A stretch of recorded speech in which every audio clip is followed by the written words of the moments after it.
வேத ரக்ஷணம் ஏன் ஆயுட்கால தொழிலாக வேண்டும்? தெய்வத்தின் குரல் முதல் பாகம். வைதிக மதம். வேத ரக்ஷணம் ஏன் ஆயுட்கால தொழிலாக வேண்டும்? பாரம்பரியமாக தொழிலை பிரித்து கொண்டு செய்வதில் சமுதாயம் முழுவதற்கும் ரொம்பவும் அனுகூலம் இருப்பதாகவே தெரிகிறது. ஆனால் பிராமணன் என்றிருக்கிறவன் செய்ய வேண்டிய தொழில் வேத ரக்ஷணம் என்றால் இதனால் சமூகத்துக்கு என்ன க்ஷேமம் என்ற கேள்வி எழுகிறது. குயவன் பானை செய்கிறான், வண்ணான் தொடி தோய்க்கிறான், நெசவாளன் துணி நெய்கிறான், இடையன் பால் கொடுக்கிறான், குடியானவன் ஒழுகிறான். இப்படி ஒவ்வொருத்தர் ஒவ்வொன்று செய்கிறார்கள். இந்த காரியங்கள் எல்லாம் ஜனங்களின் அன்றாட வாழ்வுக்கு அவசியமாகி இருக்கின்றன. இவற்றின் பலனை அவர்கள் பிரத்யக்ஷமாக அனுபவிக்கிறார்கள். உழுத நெல்லை சாப்பிடுகிறார்கள். பசி தீருவதற்கு அது அவசியமாக இருக்கிறது. நெய்த துணியை உடுத்திக் கொள்கிறார்கள். மானத்தை காப்பாற்ற, குளிர் வெயிலிலிருந்து சரீரத்தை காப்பாற்ற அது தேவையாக இருக்கிறது. பால் குடிக்கிறார்கள், மோராக்கி சேர்த்து கொள்கிறார்கள், பானையை அடுப்பில் ஏற்றி சமைக்கிறார்கள். இப்படியெல்லாம் நடைமுறைக்கு பிரயோஜனமாகிற வஸ்துக்களை மற்ற ஜாதிக்காரர்கள் தருகிறார்கள். பிராமணன் என்ன தருகிறான்? வர்ண தர்மத்தை நிலைப்படுத்தியிருக்கிற சாஸ்திரங்கள் அவனுக்கு எந்த தொழிலை தந்திருக்கிறது? பிராமணன் வேதத்தை காதால் கேட்டு பாடம் பண்ண வேண்டும், அதாவது அத்தியனம் செய்ய வேண்டும். அதே மாதிரி இன்னொருத்தனுக்கு அதை வாயால் சொல்லிக் கொடுக்க வேண்டும், அதாவது அத்தியாபனம் செய்ய வேண்டும். அத்தியனம் தான் வேதம் ஓதுவது, அத்தியாபனம் இன்னொருத்தனுக்கு வேதத்தை ஓதுவிப்பது.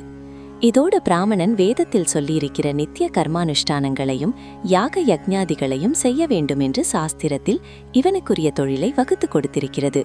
வேதத்தின் அர்த்தம் ரொம்ப உயர்வானது. அதை காப்பாற்ற வேண்டும் என்று சொன்னாலாவது நவீன காலத்தவர்களுக்கு ஒப்புக்கொள்ளலாம் என்று தோன்றும்.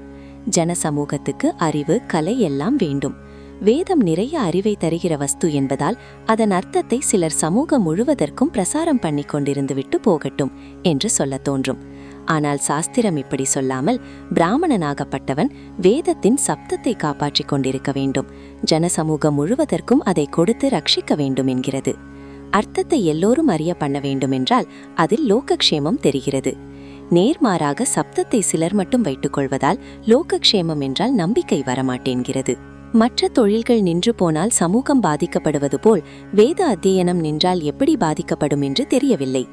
இது புரிய வேண்டுமென்றால் வேதம் என்பது என்ன என்று தெரிந்து கொள்ள வேண்டும். இவ்விஷயத்தை முழுக்க அறிவினால் ஆராய்ந்த மட்டும் பிரயோஜனமில்லை. அனுபவஸ்தர் சொல்வதை நம்பினால்தான் உண்டு. இப்படி சொன்ன உடனேயே ஆக்ஷேபனை வந்துவிடக்கூடும். அதெப்படி சார், நாங்கள் பகுத்தறிவாளிகள், ரேஷனலிஸ்ட்ஸ், முழுக்க எங்கள் அறிவுக்குள் அகற்கிறது என்றால்தான் ஏற்றுக்கொள்வோம் என்று சொல்லிவிட்டால் என்ன செய்வது? எல்லா விஷயங்களுமே மனுஷ அறிவுக்குள் அகப்பட்டுதான் ஆக வேண்டும் என்று எப்படி உரிமை கொண்டாடலாம்? எத்தனையோ ஜீவராசிகளில் இவன் ஒருத்தன். இவனுடைய லபாரட்டரியில் நடக்கிற காரியங்கள் ஒரு மாட்டின் அறிவுக்கு புரியுமா? என் புத்திக்கு புரியாததால் இந்த பௌதிக விதிகள், லாஸ் இருக்கவே முடியாது என்று மாடு சொல்லலாமா? மாடு வரைக்கும் போக வேண்டாம். மனுஷர்களிலேயே பிசிக்ஸ் படிக்காதவர்களுக்கு அவை எப்படி புரியும்? ஆனால் அதை நன்றாக படிப்பவர்கள் சொல்வதால் படிக்காதவர்களும் நம்புகிறார்கள். அவர்கள் செய்கிற உபகரணங்களால் பிரத்யக்ஷமாக நடக்கிற காரியங்களை பார்த்து விதிகளை எல்லாருமே ஒப்புக்கொள்கிறார்கள். அப்படியே சாஸ்திரத்தை அனுஷ்டித்தவர்கள் வேதத்தை பற்றி சொல்வதை நம்ப வேண்டும். இதுவரைக்கும் அது பிரத்யக்ஷமாக தந்திருக்கிற பலன்களிலிருந்து அதை ஏற்றுக்கொள்ள வேண்டும். பெரிய பிரத்யக்ஷ பலன் இதுவரை ஹிந்து சமூகம் எத்தனையோ எதிர்ப்புகளுக்கும் தாக்குப்பிடித்து விழாமலே இருக்கிற ஒரே பழைய மதம் என்பதும், இந்த மதத்தில்தான் லோகத்துக்குள்ளேயே மிக அதிகமான மகாபுருஷர்கள் தோன்றியிருக்கிறார்கள் என்பதுமே ஆகும். எங்கள் அறிவுக்குள் வர வேண்டும் என்று ஜனங்கள் சொல்லாமல் நம்பி ஏற்றதாலேயே இதுவரை ஸ்ரேயஸை அடைந்து வந்திருக்கிறார்கள். மனுஷ அறிவின் எல்லையை மீறி அகண்டமாக ஆனவர்களே ரிஷிகள். அவர்களின் மூலமே வேத மந்திரங்கள் லோகத்துக்கு வந்திருக்கின்றன என்பது அடிப்படை கொள்கை. அம்மாதிரி மனுஷர்கள் ஆத்மசக்தி பெறவே முடியாது என்று சொல்லிவிட்டால் அப்புறம் பேச்சே இல்லை. பிரத்யக்ஷமாக இருக்கிற மகான்களையும் சித்திமான்களையும் வேண்டுமானால் சுட்டிக்காட்டி, இவர்களுக்கு மற்றவர்களுக்கு இல்லாத சக்திகள் இருக்கிறதே, இதை பார்த்தாவது நம்புங்கள் என்று சொல்லலாம். அவர்கள் செய்வதெல்லாம் மோசம், ஏமாற்று வித்தை என்று பதில் சொல்லிவிட்டால் பிறகு பேச்சில்லை. இப்போது நாம் இருக்கிற நிலையில் நம்புத்திக்கு என்ன எட்டுகிறதோ அதற்கு மேற்பட்டதாக எதுவும் இருக்க முடியாது என்பதேதான் ரொம்பவும் பகுத்தறிவற்ற வாதமாகிறது. இதை அப்படி சொல்பவர்களே புரிந்து கொண்டால்தான் உண்டு. ஏதோ சுவாரஸ்யமாக பேச்சு கச்சேரி கேட்கலாம் என்ற அளவிலாவது. எத்தனையோ தினசனான அரசியல் மீட்டிங்குகள் இருக்கிற போது கூட இங்கே என்னிடம் நீங்கள் வந்திருப்பதால் உங்களில் யாரும் இப்படி தங்களை முழு ரேஷனலிஸ்டாக சொல்லிக் கொள்ள மாட்டீர்கள் என்று நினைத்து வேதம் ஏன் சம்பிரதாயப்படி இனியும் இருக்க வேண்டும் என்பதற்கு கூட காரணம் சொல்கிறேன். ஒருவேளை அப்படி இல்லாதவர்களாகளுக்கு சாமியார் சொல்வதும் கொஞ்சம் சரியாக இருக்கும் போலிருக்கிறதே என்று தோன்றினாலும் தோன்றலாம். வேத சப்தம் என்ற சப்தத்துக்கு முக்கியத்துவம் தருவதுதானே புரிபடாமல் இருக்கிறது. சரி, சப்தம் என்பது எப்படி உண்டாகிறது? எங்கே ஒரு அதிர்வு, சலனம், மோஷன் இருந்தாலும் அங்கே சப்தம் உண்டாகிவிடுகிறது. இது பகுத்தறிவு சாஸ்திரமான சயின்ஸே சொல்கிற விஷயம். தொனியில் சிலவிதமான சலனங்களை உண்டாக்கி பல தினசான பேச்சு சப்தங்களை ஏற்படுத்தியிருக்கிறோம். சப்தங்கள் காதுக்கு கேட்கிறவையாகவே தோன்றுகின்றன. ஆனால் சிலவற்றை காதுக்கு கேட்க முடியாத மின்சார அலைகளாக மாற்ற முடியும் என்று ரேடியோ, டெலிஃபோன் முதலியவற்றை பார்த்தால் தெரிகிறது. நாம் பார்ப்பது, கேட்பது எல்லாமே இந்த மின்சார அலைகள்தான். பார்க்கிறவனும் கேட்கிறவனும் அவனுடைய மூளையும் கூடத்தான் என்று சொல்கிற அளவுக்கு சயின்ஸ் கொண்டு வந்துவிட்டது. இது இருக்கட்டும். லோகத்தில் இத்தனை கோடி ஜட வஸ்துக்கள், மலையும் பூமியும் ஆறும் சமுத்திரமும் உண்டாயிருக்கின்றன. ஜீவராசிகள் விதவிதமாக உண்டாயிருக்கின்றன. இத்தனையும் எதிலிருந்தோதான் சிருஷ்டிக்கப்பட்டிருக்கின்றன. அந்த ஏதோ ஒன்று இப்படி சிருஷ்டிக்கிறபோது பல தினசாக அசைந்து கொடுத்து எத்தனையோ சலனங்களின் மீதுதான் இத்தனையும் தோன்றியிருக்க வேண்டும். சலனத்துக்கெல்லாம் சப்தம் உண்டு என்றால் சிருஷ்டி முழுவதற்கும் முந்தி பலவித சப்தங்கள் உண்டாயிருக்க வேண்டும். இந்த சிருஷ்டியில் ஒன்றுக்கொன்று வாழ்வளித்துக் கொள்கிறது. இப்படி பரஸ்பரம் போஷித்துக் கொள்கிறபோது பலவிதமான சலனங்கள் அல்லது சப்தங்கள் உண்டாக்கத்தான் வேண்டும். ஸ்தூலமான காரியங்களில்தான் சலனம் இருக்கிறதென்று இல்லை. நாம் நினைக்கிறதும் கூட ஒருவிதமான மின்சார கரண்டின் ஓட்டம்தான் என்று சயின்ஸில் கண்டுபிடித்திருக்கிறார்கள். இதனால் நம்முடைய எண்ணம் ஒவ்வொன்றுக்கும் கூட ஒரு சலனமும் ஆனபடியால் சப்தமும் இருந்தாக வேண்டும். இந்த சப்தங்கள் ரொம்ப ரொம்ப சூக்ஷ்மமாக இருப்பதால் நம் காதுகளுக்கு கேட்கவில்லை. பாக்டீரியா கிருமி நம் கண்ணுக்கு தெரியவில்லை. மைக்ராஸ்கோப்பினால் பார்த்தால் அது தெரிகிறது. அப்படியே நம் காதுகளுக்கு கேட்காத சூக்ஷ்ம சப்தங்கள் நிறைய இருக்கின்றன. பௌதிகமாகவோ மானசிகமாகவோ ஒரு அசைவு என்று வந்துவிட்டால் அங்கே சயின்ஸ் படி சப்தமும் உண்டாகித்தான் ஆக வேண்டும். ஒவ்வொரு அசைவுக்கும் தனியாக ஒவ்வொரு சப்தம் இருக்கிறது. இதையே மாற்றி சொல்வதானால் ஒவ்வொரு விதமான சப்தத்தை உண்டாக்க வேண்டுமானால் அதற்கு ஒரு விதமான அசைவை உண்டாக்கித்தான் ஆக வேண்டும். ஒரு வித்வான் பாடுகிறார். அவர் பாடுகிற மாதிரியே நாம் பாட வேண்டும். அதே மாதிரியே புரட்ட வேண்டும் என்றால் அவர் தொண்டையில் என்னென்ன சலனங்களை உண்டாக்குகிறாரோ அவற்றையே நாமும் பண்ணித்தான் வேண்டும். சப்தமும் அசைவும் சேர்ந்து சேர்ந்தே ஒன்றாகவே உண்டாகின்றன. இப்படி உண்டான அப்புறம் அந்த அசைவுகளிலிருந்து ஒரு ஸ்தூலமான வஸ்து அல்லது மனோபாவம் உண்டாகிறது. ஆகக்கூடி சப்தத்திலிருந்தே சிருஷ்டி ஏற்படுகிறது. இந்த பிராச்சீனமான தத்துவம் சயின்ஸ் பகுத்தறிவு படியும் கூட சரியானதுதான் என்று தெரிகிறது.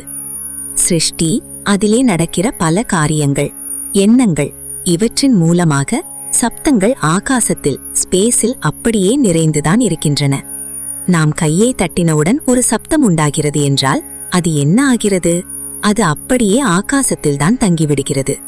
நல்ல காரியங்கள், கெட்ட காரியங்கள் எல்லாவற்றிற்கும் ஒவ்வொரு சலனம், சப்தம் இருக்கிறது. இந்த சப்தத்தை உண்டாக்கிவிட்டால் அந்த நல்லது அல்லது கெட்டதும் வந்துதான் ஆக வேண்டும். நல்லெண்ணங்கள் ஜனங்களுக்கு உண்டாகிறது என்றால் அப்படி உண்டாக்குகிற சலனங்கள் இருக்க வேண்டும். அவற்றிற்கான சப்தங்கள் இருக்க வேண்டும். இப்படிப்பட்ட சப்தங்களை நாம் உண்டாக்க முடியுமானால் லோகத்தில் ஜனங்களுக்கு நல்ல எண்ணங்கள் தோன்றிக்கொண்டே இருக்கும். ஜனங்களுக்கு உயர்ந்த எண்ணங்கள் இருப்பதை விட லோகத்துக்கு பெரிய க்ஷேமம் என்ன இருக்கிறது? அப்படி எண்ணுவதற்கு அவர்களை தூண்டுகிற சக்தியை பெற்ற சப்தங்கள்தான் வேத மந்திரங்கள். அது மட்டுமில்லை, ஜனங்கள் ஜீவிப்பதற்கு ஆகாரம் அவசியம். ஆகாரத்துக்கு மழை அவசியம். லோகத்தில் ஒரு மேகம் உண்டாகிறது, அது மழையாக பெய்கிறது என்றால் இந்த காரியங்கள் அநேக விதமான சலனங்களின் மீதே நடந்திருக்கிறது. எனவே சில சப்தங்களை உண்டாக்கி அதன் மூலம் இப்படிப்பட்ட சலனங்களை ஏற்படுத்திவிட்டால் மழை பெய்யத்தான் வேண்டும். இப்படியே வாழ்க்கைக்கு அவசியமானவற்றையெல்லாம், நல்லவற்றையெல்லாம் சப்தங்கள் மூலம் உண்டாக்கிக் கொள்ளலாம். அனாவசியமானவை, கெட்டவை இவைகளையும் சிற்சில சப்தங்களால் பண்ணிக்கொள்ளலாம் தான். ஆனால் வேதத்தில் இருக்கப்பட்ட சப்தங்கள் லோக க்ஷேமார்த்தம் ஒன்றையே குறிக்கோளாக உடையவை.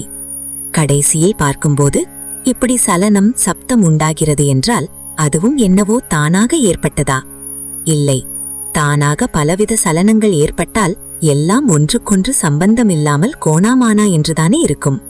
ஆனால் பிரபஞ்சத்தில் எத்தனை கிரமமும் ஒழுங்கும் பரஸ்பர சம்பந்தமும் இருக்கிறது.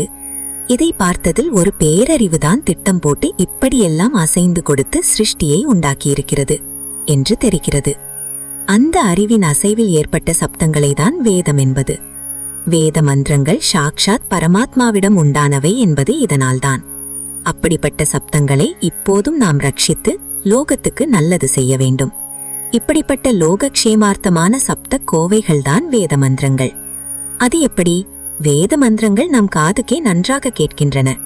சிருஷ்டியில் பிரபஞ்சம் வெளியில் உண்டாகிற சப்தங்கள் காதுகளுக்கு கேட்கவில்லையே.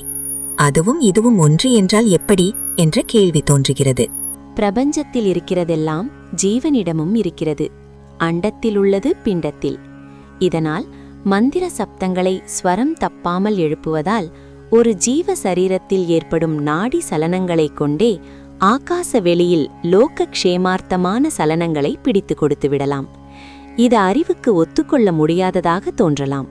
ஆனால் அண்டத்தில் உள்ள பல சமாசாரங்களை கிரகித்துக் கொள்வதற்கு இந்த மனித பிண்டத்தில் கருவிகள், இந்திரியங்கள் இருக்கின்றன என்பது நாஸ்திகர் உள்பட எல்லோரும் ஒத்துக்கொள்ளும் விஷயம். அண்டத்திலே ஒரு சூரியன் இருந்தால் அதனுடைய உஷ்ணத்தை நம் தேகம் தெரிந்து கொள்கிறது. வெளியிலே ஒரு பூ இருந்தால் அதனுடைய வாசனை இங்கே நம் மூக்குக்கு தெரிகிறது. வெளியில் கரும்பு என்று ஒன்று இருந்தால் அதன் ருசியை தெரிந்து கொள்ள இங்கே வாய் இருக்கிறது. ஒன்று சிவப்பாய் இருக்கிறது, இன்னொன்று மஞ்சளாக இருக்கிறது என்று நம் கண் தெரிந்து கொள்கிறது. ஒரே சரக்கு அண்டத்தையும் பிண்டத்தையும் பண்ணியிருந்தால் ஒழிய இதில் ஒன்று இன்னொன்றை பற்றி தெரிந்து கொள்ளவோ அதிலிருந்தே வாழ்க்கையை நடத்தி கொள்ளவும் முடியாது.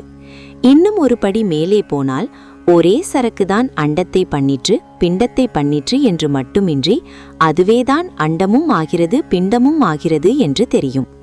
யோகிகள் இதை பிரத்யக்ஷமாக அறிந்திருக்கிறார்கள். அண்டத்தில் உள்ளது பிண்டத்தில் என்று அப்போது நிதர்சனமாக தெரியும்.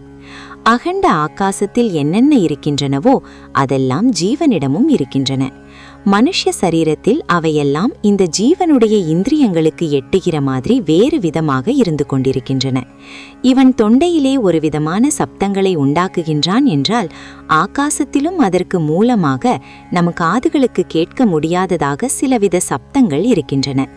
ரேடியோ மின்சார அலையை கிரகித்து சப்த அலையாக மாற்றுகிறது போல் இவனும் அந்த ஆகாச சப்தங்களை கிரகித்து அவற்றை ஜீவனுடைய இந்திரியங்களுக்கு, காதுக்கு கேட்கக்கூடிய சப்தங்களாக மாற்றித்தர முடியுமானால் லோக க்ஷேமத்திற்கு என்ன வேண்டுமோ அதை சப்தத்தாலேயே சாதித்து கொண்டு விடலாம்.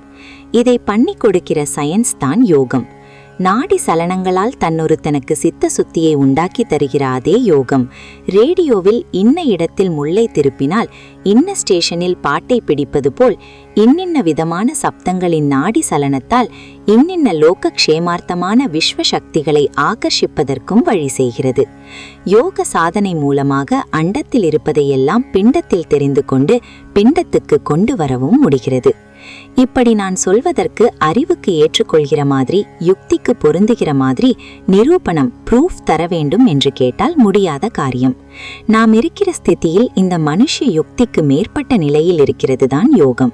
நம்முடைய அல்ப மனசின் யுக்திக்கு அப்பாற்பட்டவற்றை சொல்வதற்காக இருப்பதே வேதம். இப்படி இருக்க யுக்திக்கு அதீதமானதை ஏற்றுக்கொள்வதற்கு யுக்தி மூலமே ப்ரூஃப் காட்டுங்கள் என்றால் அது அசம்பாவிதம். பெரியவர்கள் சொல்வதை நம்பினால்தான் உண்டு. யோக சாஸ்திர விதிகளை தவறாமல் அவரவரும் கடைபிடித்தால்தானே உண்மையை தெரிந்து கொள்ளலாம். கேள்வி கேட்கிற எல்லோரும் இப்படி யோக சாதனை செய்வார்கள் என்பது நிச்சயமாக நடக்கிற காரியமில்லை. அல்லது ஒரு உண்மை யோகியின் சக்தியை பார்த்து ஏற்றுக்கொள்ளலாம் என்றாலும் அவர் உண்மை யோகிதான் என்று முதலில் எப்படி நம்ப வைப்பது? அவர் செய்கிற காரியம் ஏமாற்ற வித்தையில்லை என்று எப்படி நம்ப வைப்பது?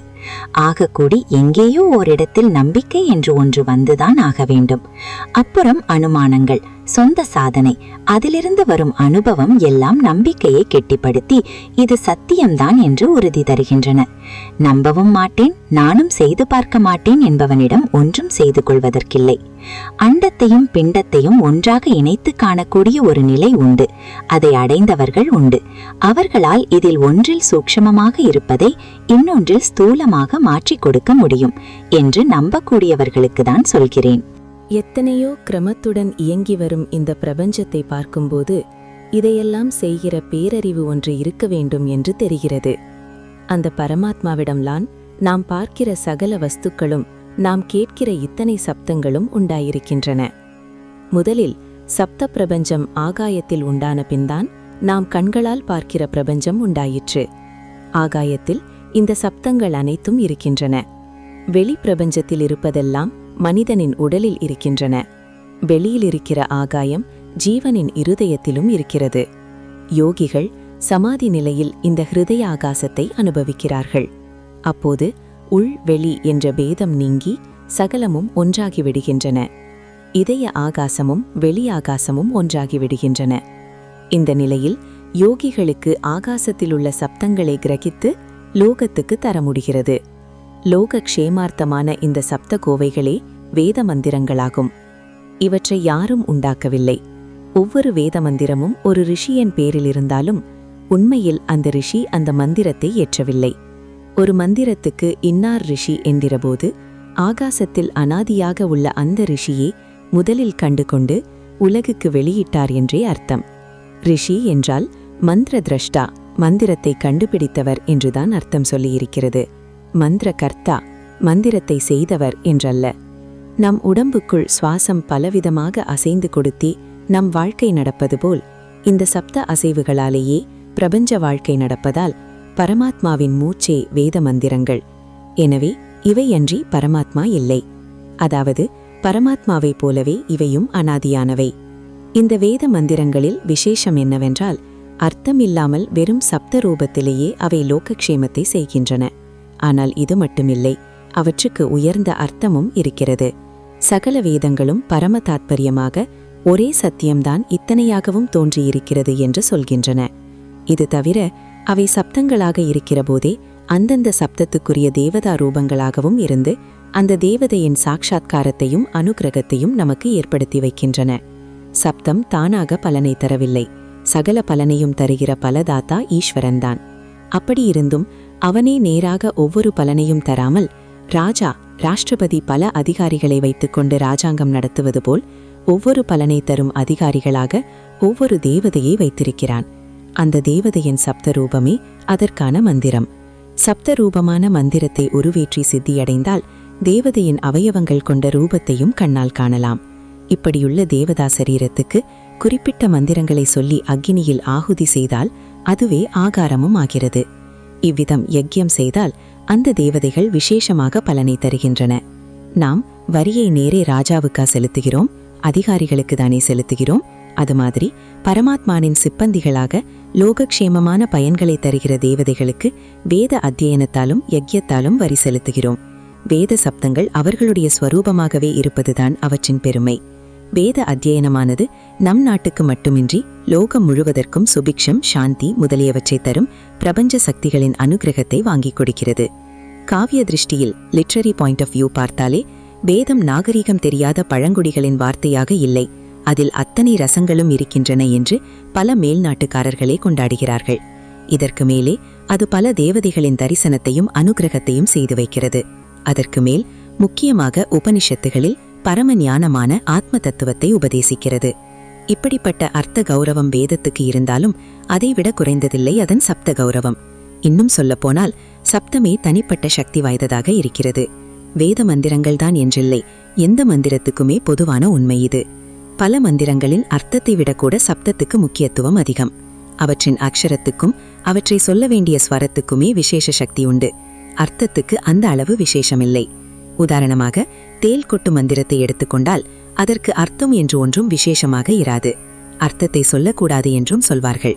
ஆனாலும் அந்த சப்த கோவையை ஜபித்தால் அதனால் ஆகாயத்தில் ஏற்படுகிற ஒலி அதிர்வுகளாலேயே, அதாவது அக்ஷரங்களின் சக்தியினாலேயே விஷம் இறங்கிவிடுகிறது. ஒவ்வொரு விதமான சப்தத்துக்கு ஒவ்வொரு விதமான சக்தியுண்டு. ஆபிஷாரம் என்று பிறருக்கு கெடுதல் செய்யக்கூட மந்திரம் இருக்கிறது. அந்த சப்தங்களுக்கு கெடுதல் செய்யும் சக்தி இருக்கிறது. இவற்றில் எல்லாமே அக்ஷர சுத்தம், ஸ்வர சுத்தத்தில்தான் சக்தி. பில்லி சூனியம் வைக்கிறவர்களின் பல்லை தட்டிவிடுவதுண்டு. ஏனென்றால் பல் போனால் சொல்லும் மாறுபடும். அவர்கள் ஜபிக்கிற மந்திரங்களில் சப்த தோஷம் உண்டாகும். அதனால் அவை பலன் தராமல் போகும். உச்சாரணம் சுத்தமாக இருந்தால்தான் அக்ஷரங்கள் பலன் தரும். சப்தங்களுக்கே இப்படி சக்தி இருப்பதை புரிந்து கொண்டோமானால் அப்புறம் எந்த மந்திரம் எந்த பாஷையில் இருக்கிறது, பாஷையை மாற்றலாமா என்ற யோசனைகள் எழும்பாட்டு. திவச மந்திரத்தை இங்கிலீஷில் மொழிபெயர்க்கலாம், தமிழில் சொன்னால்தானே நம் அப்பாவுக்கு புரியும் என்றெல்லாம் கேட்காமல் இருப்போம். எந்த சப்தங்கள் சகல பிராணிகளுக்கும் இகபர நலன்களை தருமோ அவையே வேதங்களிலுள்ள மந்திரங்கள். இதை நம்பினால்தான் உண்டு. நம் காதுகளுக்கும் கேட்காதது ரிஷிகளுக்கும் கேட்குமா என்று கேட்கலாகாது. நமக்கு தெரியாததை காண்கிற திவ்ய திருஷ்டி, நமக்கு கேளாததை கேட்கும் திவ்ய ஸ்ரோத்தரம் எல்லாமே உண்டு. இப்போது நம் பார்வை நம் கண்ணில் உள்ள லென்ஸை கொண்டு நடைபெறுகிறது. இந்த சென்ஸ் வேறு விதமாக இருந்தால் நாம் பார்ப்பதெல்லாம் வேறு விதமாக தெரியும். யோக சாதனையினால் இந்த திவ்ய சக்திகளை பெற முடியும். வேதத்தில் இருப்பவற்றை நம் கண்ணாலும் காதாலும் யுக்தியாலும் புத்தியாலும் பரீட்சரிப்பது சரியல்ல. வாஸ்தவத்தில் நம் கண்ணுக்கும் காதுக்கும் புத்திக்கும் யுக்திக்கும் எட்டாததை சொல்லவே வேதம் இருக்கிறது. நமக்கு நேரில் தெரிவதை நாமே தெரிந்து கொள்கிறோம். அதற்கு வேதம் என்று ஒன்று வேண்டியதே இல்லை. எதை ருசுவினால் நிரூபிக்க முடியாதோ, எங்கே புத்தி எட்டாதோ அப்படிப்பட்ட பரம சத்தியங்களை திவ்ய சிருஷ்டியுள்ள முனிவர்கள் அறிந்து வேதமாக தந்திருக்கிறார்கள். அந்நிய தேச விவகாரங்கள் நம் கண்ணுக்கு தெரிவதில்லை. அங்கிருந்து வருகிற பத்திரிகைகளிலிருந்து தெரிந்து கொள்கிறோம். உடனே நம்பிவிடுகிறோம். லோகத்தில் உள்ள கருவி எதனாலுமே தெரிந்து கொள்ள முடியாத விஷயங்களை தெரிந்து கொள்வதற்காக வேத மந்திரங்கள் என்ற பத்திரிகையை ரிஷிகள் தந்திருக்கிறார்கள். அவற்றை நம்பிக்கையின் மேல்தான் ஏற்க வேண்டும். கொஞ்சம் நம்பி ஏற்றுக்கொண்டால் தானே அதன் பலன் தெரிந்து போக போக இதுவே சத்தியம் என்று நிச்சயமாக அறிந்து கொள்வோம். பிரத்யக்ஷமாக மந்திர சக்தியால் அங்கங்கே கொஞ்சம் இப்போதும் நடந்து வருகிறது. இதில் நல்லதை விட கெட்டதுதான் இப்போது அதிகமாக இருக்கிறது. ஏவல், பில்லி, சூனியம் இது மாதிரி மாந்திரீகம் என்றாலே பயப்படுகிற மாதிரி இருக்கிறது. ஆனால் இதிலிருந்தே கூட கெட்டதை செய்ய ஒரு சில சப்த கூட்டங்களுக்கு சக்தி இருக்குமானால் நல்லதை செய்யவும் ஏன் இப்படி சில சப்த கூட்டங்களான மந்திரங்கள் இருக்கக்கூடாது என்று யோசித்து தெரிந்து கொள்ளலாம். நல்லதாகவும் அவ்வப்போது எங்கேயோ கேள்விப்படுகிறோம். வருண ஜபம் செய்தார்கள், மழை பெய்தது என்று படிக்கிறோம். நம்மூரிலேயே எப்போதாவது இந்த மாதிரி நேரில் பார்க்கிறோம். இன்னோரிடத்தில் வருண ஜபம் பண்ணியும் மழை பெய்யாமல் இருக்கலாம். அதனால் மந்திரத்தையே சக்தி இல்லாததென்று தள்ளிவிடக்கூடாது. மருந்துகளை சாப்பிட்டு உடம்பு சரியாகிறவர்களும் இருக்கிறார்கள், குணமாகாமல் சாகிறவர்களும் இருக்கிறார்கள். அதனால் மருந்தே தப்பு என்போமா? மருந்து பலிக்காவிட்டால் வியாதி முற்றி இருக்க வேண்டும் என்கிறோம். அதுபோல் கர்மா ரொம்ப பலமாக இருந்தால் எந்த மந்திரமும் பலன் தராமல் போகலாம். இன்னொரு காரணமும் உண்டு. பத்தியம் தப்பினால் மருந்து பலிக்காது. அந்த மாதிரி மந்திர சக்தி சித்திப்பதற்கு சில நியமங்களை பத்தியம் போல் வைத்திருக்கிறது. இந்த நியமங்களில் தப்பு வந்தால் மந்திரங்களிலிருந்து உத்தேச பலன் கிடைக்காது. யோக சாஸ்திரம் ஒரு சயின்ஸ். சயின்ஸ் பரிசோதனை செய்கிற லேபரேட்டரியில் இப்படி இருக்க வேண்டும் என்ற ரூலை மீறினால் நிஷ்பலனாகும் அல்லது விபரீதமாகும். மின்சாரத்தில் வேலை செய்யும் போது மரத்தில் நிற்க மாட்டேன், ரப்பர் உரை, கிளவுஸ் போட்டுக்கொள்ள மாட்டேன் என்றால் என்ன ஆவது? அப்படித்தான் யோக சாஸ்திரம் ஒரு சயின்ஸ் என்றால் அதன் விதிகளின்படி கேட்டுத்தான் ஆக வேண்டும்.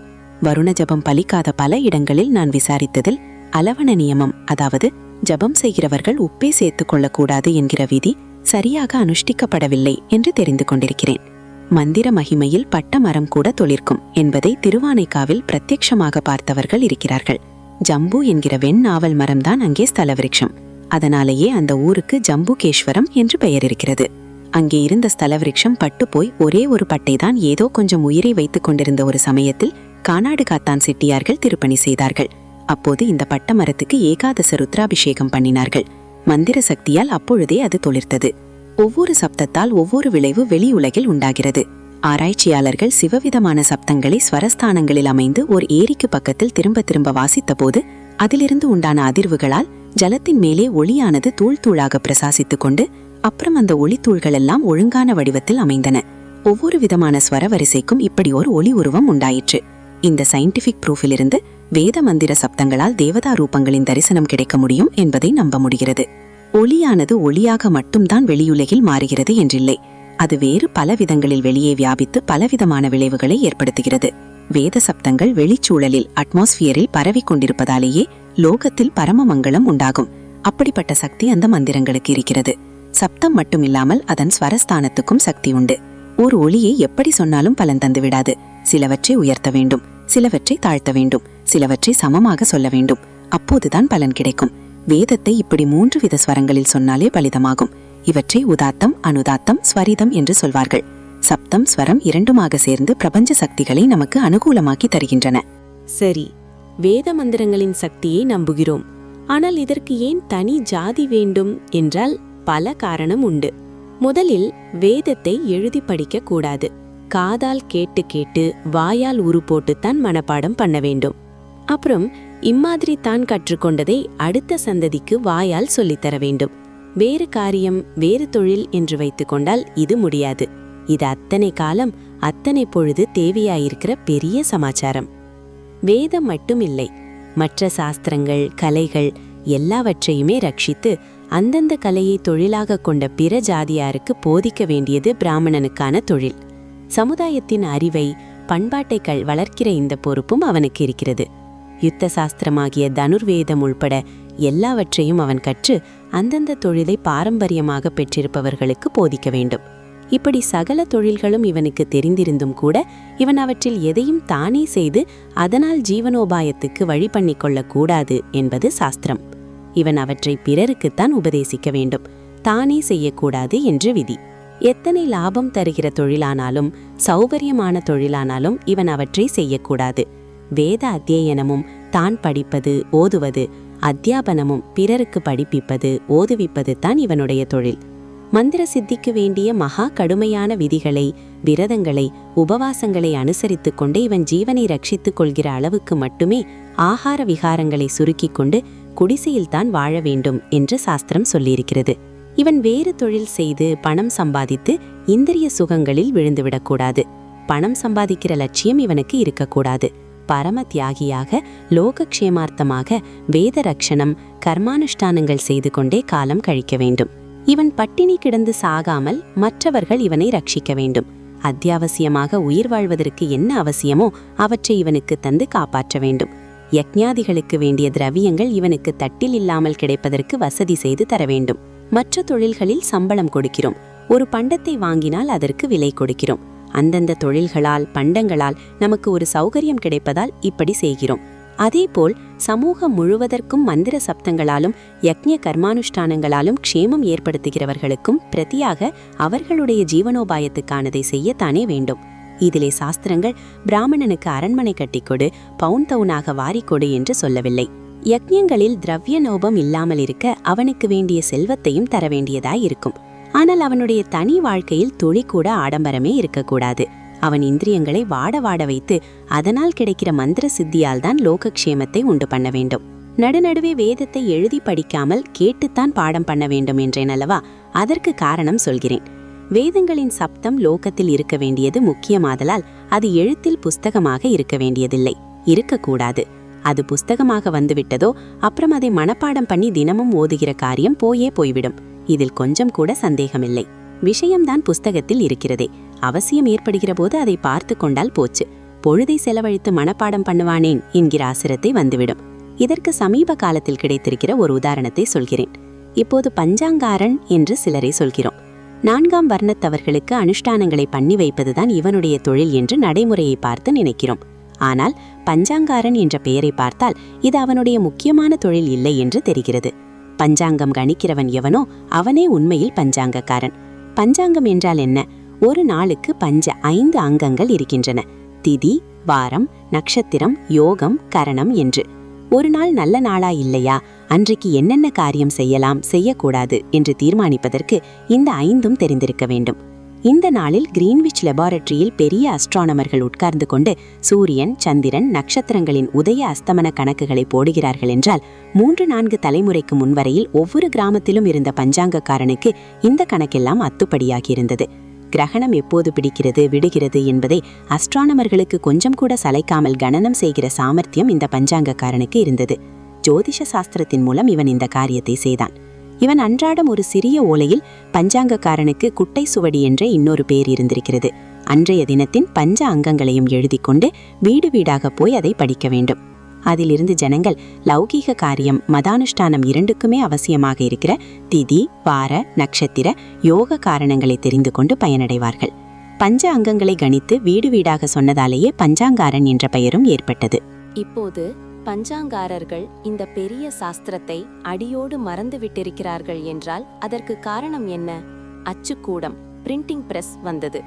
பஞ்சாங்கம் என்று ஒரு நாளுக்கு மட்டுமில்லாமல் வருஷம் முழுவதற்குமாக சேர்த்து புஸ்தகமாகவே அச்சு போட ஆரம்பித்தார்கள். புஸ்தகத்தில் வந்துவிட்டது என்றவுடன் அதற்கு மூலமான சாஸ்திரத்தை மனப்பாடம் பண்ணி அபியாசம் செய்ய வேண்டும் என்ற எண்ணமே போய்விட்டது.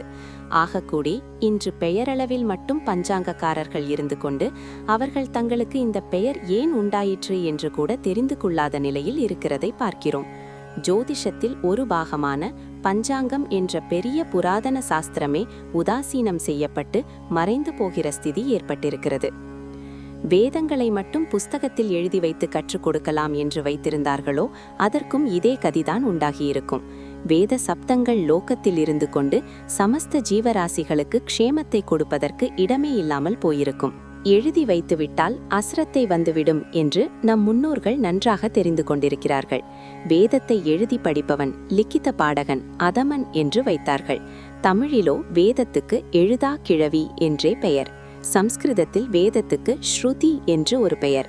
ஸ்ருதி என்றாலும் காதால் கேட்கப்பட்ட வேண்டியது, அதாவது எழுத்தில் படிக்கக்கூடாதது என்றே அர்த்தம். வாயால் சொல்லி காதால் கேட்டு மனப்பாடம் பண்ணுவது என்பதால்தான் இது பகுதி நேர பார்ட் டைம் வேலை இல்லாமல் முழு நேர ஹோல் டைம் வேலை ஆயிற்று. ஒருத்தர் பாதம் பாதமாக சொல்லிக் கொடுப்பதும் சிஷ்யர்கள் ஒவ்வொரு பாதத்தையும் 2 முறை சந்தை சொல்லுவதுமாக வேத சப்தமானது சூழல் முழுதும் நிரம்ப பரவி வந்தது. இப்படி எத்தனையோ 1000 தலைமுறைகள் பெரிய சமுத்திரமாக விரிந்து கிடக்கிற வேத சாகைகளை வாய்மொழியாகவே வாழ வைத்து இந்த நூற்றாண்டு ஆரம்பம் வரை கொண்டு வந்துவிட்டார்கள். இந்த லட்சம் கால பயிரை நமக்கு பகவதாக்ஞையாக வந்த கடமையை நாம் நாசம் செய்துவிட்டால் அதைவிட பாப்பம் வேறில்லை. வேதம் போய்விட்டால் அதற்கப்புறம் பிராமணன் என்று தனி ஜாதி இருக்க வேண்டிய அவசியமே இல்லை. இப்போது பார்ப்பானே வெளியே போ என்று சொல்கிற மாதிரி எங்கேயாவது குயவனே வெளியே போ, வண்ணானே வெளியே போ என்கிற வார்த்தைகளை கேட்டிருக்கிறோமா? மாறாக குயவர்களோ வண்ணார்களோ திடீரென்று ஒரு ஊரை விட்டு போகிறார்கள் என்றால் மற்றவர்கள் அவர்களை பிடித்து இழுத்து கொண்டு வந்தாவது இருத்தி வைத்துக் கொள்வார்கள். காரணம் என்ன? குயவனால் வண்ணானால் சமூகத்துக்கு பிரயோஜனம் இருக்கிறது. வேத ரட்சணத்தை செய்து கொண்டு சத்வகுணத்தோடு படாடோபமில்லாமல் பிராமணன் இருந்து கொண்டிருந்த வரையில் மற்றவர்கள் இவனால் சமூகத்துக்கு பெரிய பிரயோஜனம் இருக்கிறது என்று கண்டார்கள். இவனிடம் நிறைந்த அன்பும் மரியாதையும் விசுவாசமும் காட்டி வந்தார்கள். இன்று உள்ள மாதிரி துர்பிக்ஷமும் வியாதிகளும் இல்லாமல் அப்போதெல்லாம் சமூகம் சௌக்கியமாகவே இருந்தது என்றால் அதற்கு காரணம் வேத சப்தமும் யக்ஞாதி கர்மங்களும் தான் என்பதை மற்ற ஜனங்கள் உணர்த்திருந்தார்கள். இப்படி ஒரு சமூக பிரயோஜனம் இவனுடைய கர்மாவிலிருந்து கிடைத்ததோடு மட்டுமில்லாமல் இன்னொரு பெரிய பிரயோஜனம் இவனுடைய வாழ்க்கையின் உதாரணத்திலேயே பர்சனல் எக்ஸாம்பிள் அவர்களுக்கு உண்டாயிற்று. ஆசைகளை குறைத்து சாந்தர்களாக சகல ஜீவராசிகளிடமும் தயையோடு சதா பகவத் ஸ்மரணையோடு தங்களுக்கு உடனடியாக ஒரு லாபமும் தராமல் இருந்தும் கர்மாக்களை ஏகப்பட்ட நியமங்களோடு அனுஷ்டிக்கிற தியாகசீலர்களாக இப்படி ஒரு ஜாதி இருக்கிறதை பார்த்து பார்த்தே மற்றவர்களுக்கு இப்படிப்பட்ட பண்புகளிலும் ஆத்ம குணங்களுக்கும் ஸ்வபாவமாக இருந்த ஈடுபாடு அதிகமாயிற்று. தங்களால் முடிந்த அளவில் தங்கள் தொழில் இடம் கொடுக்கிற அளவில் அவர்களும் பல நியமங்களை விரத உபவாசங்களை மேற்கொண்டார்கள். பிராமணன் மற்ற ஜாதிக்காரர்களை எழும்ப ஒட்டாமல் அமுக்கி வைத்தான் என்றால் அது முழு தப்பு. தன் பர்சனல் எக்ஸாம்பிளால் இவன் மற்றவர்களும் தாங்களாகவே எழும்பி உயர்வை அடைய செய்ய வேண்டும் என்பதுதான் சாஸ்திரம் இவனுக்கு அமைத்து தந்திருக்கிற வாழ்க்கை முறை. வேதத்தை மற்றவர்கள் அத்தியனம் செய்யக்கூடாது என்று வைத்தால் அவர்களை இவன் அழுத்தி வைத்து விட்டான் என்று நினைப்பது சுத்த பிசுகு. வேத ரட்சணம் ஒரு லைஃப் டைம் ஆயுட்கால தொழிலானதை சொன்னேன். எந்த தொழிலையுமே அந்த பரம்பரையில் வந்தவன் மட்டுமே அனுஷ்டிக்க வேண்டும், இல்லாவிட்டால் போட்டி பொறாமை வரும் என்பதுதானே விதி. வேத ரட்சணம் ஒரு தொழிலான பின் இதில் இன்னொருவரை விட்டால் தொழிலாக பங்கீட்டில் குளறுபடியும் கோளாறுகளும் தானே உண்டாகும். இதனால் சமூக சீரமைப்பு குலையத்தானே செய்யும். அந்தந்த தொழிலுக்கும் உயர்த்திதான். தன் தொழிலை விட வேத ரட்சணம் உயர்ந்தது என்று ஏன் இன்னொருவன் நினைத்து இதற்கு வரவேண்டும்? மற்றவர்கள் வேதத்தை அத்தியனம்தான் செய்யக்கூடாதே தவிர அதிலுள்ள தத்துவங்களை தெரிந்து கொள்வதில் ஒரு தடையும் இல்லை. ஆத்மாபிவிருத்திக்கு வேண்டியது இதுதான். லோகக்ஷேமத்துக்கு வேண்டிய வேத சப்த ரட்சணத்தை ஒரு தொழிலாக வைத்துக்கொண்டு சிலர் மட்டுமே இருந்தால் போதும். ஆத்மாபிவிருத்திக்கான அதிலுள்ள அபிப்பிராயங்களை சகலரும் தெரிந்து கொள்ளலாம். அப்பர் சுவாமிகள், நம்மாளிவார் போன்ற பிராமணர் அல்லாதாரின் பாடல்களில் வேத வேதாந்த தத்துவங்கள் நிறைய இருப்பதை பார்க்கவில்லையா?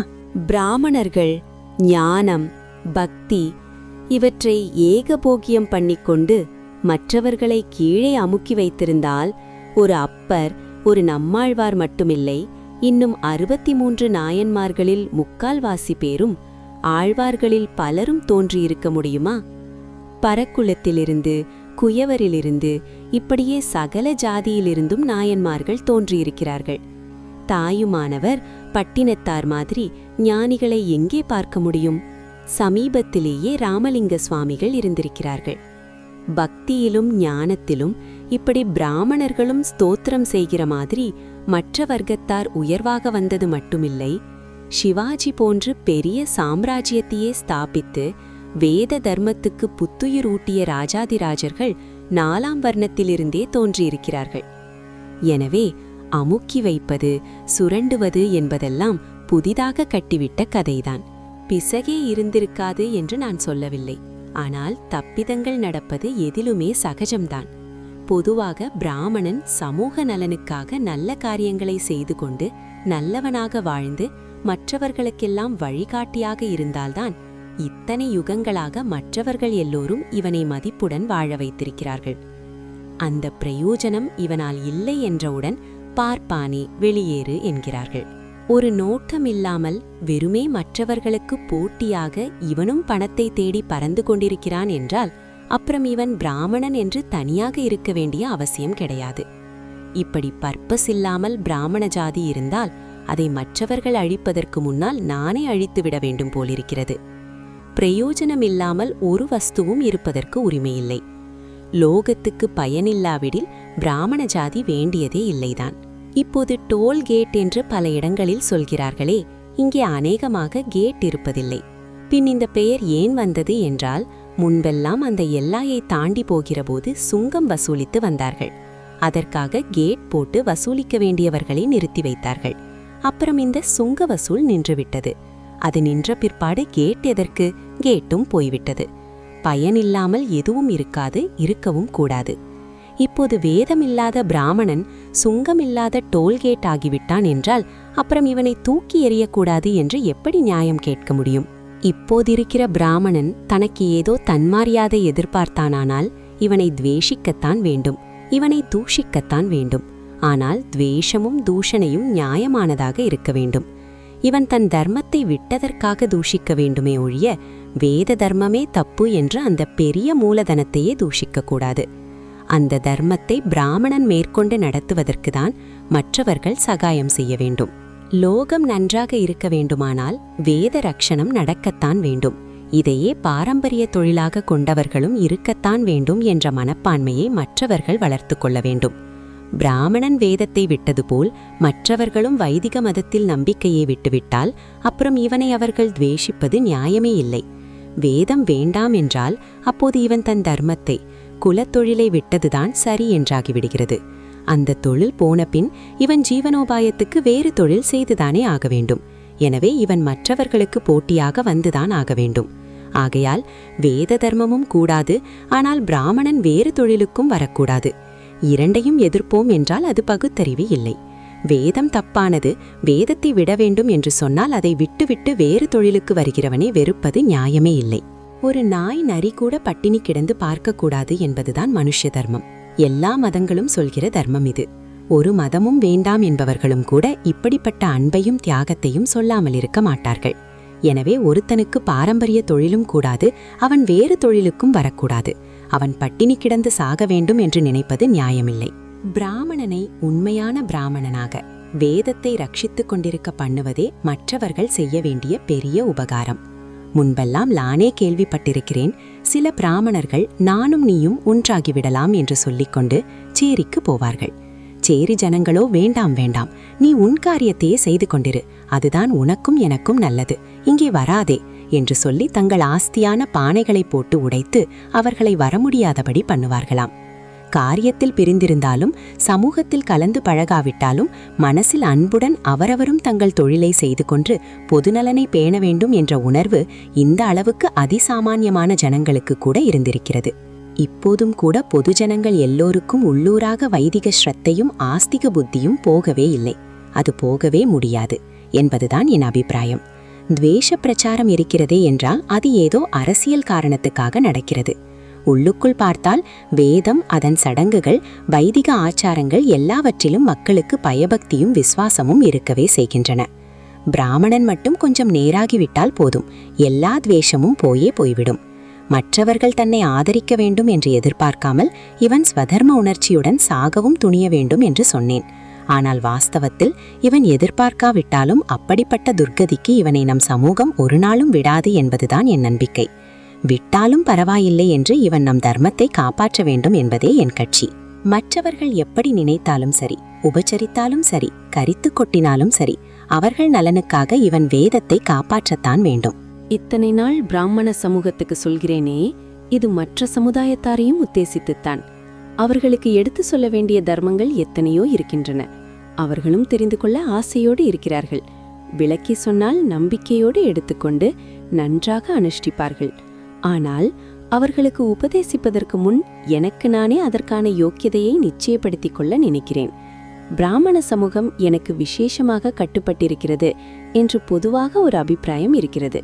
மடத்தில் வைதிக அனுஷ்டானங்கள் நிறைய இருப்பதால் வேதத்துக்காகன்றே ஏற்பட்ட ஜாதியிடம் எனக்கு நிறைய பாத்திதை இருப்பதாக தப்பாகவோ சரியாகவோ ஒரு அபிப்பிராயம் பொதுவாக உண்டாகியிருக்கிறது. இப்படிப்பட்ட நிலையில் நான் மற்றவர்களுக்கு தர்மோபதேசம் செய்ய ஆரம்பித்தால் அவர்கள் அன்போடு, பணிவோடு, ஸ்ரத்தையோடு அதை எடுத்துக்கொள்வார்கள் என்றே வைத்துக்கொண்டாலும் கூட இன்னொரு கேள்வியும் அவர்களுடைய மனசுக்குள் தோன்றலாம். இவரை ரொம்பவும் ஆசிரியக்கப்பட்ட பிராமணர்கள் ஒரு விதத்திலும் திருந்த காணோமே, இதே நிலையில் நமக்கு உபதேசம் பண்ண வந்து விட்டாரே என்று தோன்றலாம். வாஸ்தவத்தில் எனக்கு எல்லாரும் ஒன்றுதான். பார்க்க போனால் பரமஸ்ரேயஸ்கரமான வேதத்தை விட்டுவிட்ட பிராமணனிடம்தான் எனக்கு அதிருப்தி ஜாஸ்தி. இருந்தாலும் லோக அபிப்பிராயப்படி பிராமணர்கள் ஏதோ எனக்கு விசேஷமாக கட்டுப்பட்டிருப்பதாக ஏற்பட்டிருப்பதால் அவர்களிடம் வேத ரட்சணத்தை மறுபடி முழு மூச்சோட ஆரம்பியுங்கள் என்று ஓயாமல் ஒழியாமல் சொல்லிக் கொண்டிருக்கிறேன். இதில் கொஞ்சத்தில் கொஞ்சமாவது பிராமணர்களான நீங்கள் நடைமுறைக்கு கொண்டு வந்தால்தான் மற்றவர்களிடம் அவரவருக்கான தர்மங்களை சொல்வதற்கு எனக்கு வாயிருக்கும். நல்லவைகளை தெரிந்து கொண்டு செய்வதற்கு ஆசையாக இருக்கிற மற்ற சமூகத்தார்களுக்கு நான் எனக்கு தெரிந்த தர்மங்களை சொல்வதற்கு பிராமணர்கள்தான் சகாயம் செய்ய வேண்டும். கூடிய மட்டும் நான் சொல்கிற வேத ரட்சணம், கர்மானுஷ்டானம் இவற்றை அனுசரிப்பதால் சகல ஜனங்களும் ஜீவ ஜந்துக்கள் அத்தனையும் க்ஷேமமாக இருக்க வேண்டும். பரஸ்பர சகாயத்துக்காகவே ஜனங்கள் அவரவருக்கு ஏற்பட்ட தர்மங்களை உயர்வு தாழ்வு எண்ணமே இல்லாமல் பின்பற்ற வேண்டும். எல்லோருக்கும் தனதானிய சம்ருத்தி, ஆத்மக்ஷேமம் கிடைப்பதற்காக சிலரிடம் வேத சப்தம் இருந்தே ஆக வேண்டும். மற்ற தொழில்கள் பாரம்பரியமாக வருவதில் நன்மை இருப்பதாகவே வைத்துக்கொள்வோம். ஆனால் இந்த வேத ரட்சணம் என்ற தனி ஜீவிய கால தொழில் ஒன்று எதற்காக இருக்க வேண்டும் என்ற கேள்வியை ஆரம்பத்தில் எழுப்பினேன். இப்போது முடிக்கிறபோது மற்ற எந்த தொழில் இருந்தாலும் இல்லாவிட்டாலும் அவை ஒன்றுக்கொன்று கலந்தாலும் கலக்காவிட்டாலும் வேத ரட்சணம் என்பதுதான் நிச்சயமாக ஒரு தனி தொழிலாக இருக்க வேண்டும் என்று ஏற்பட்டிருக்கிறது.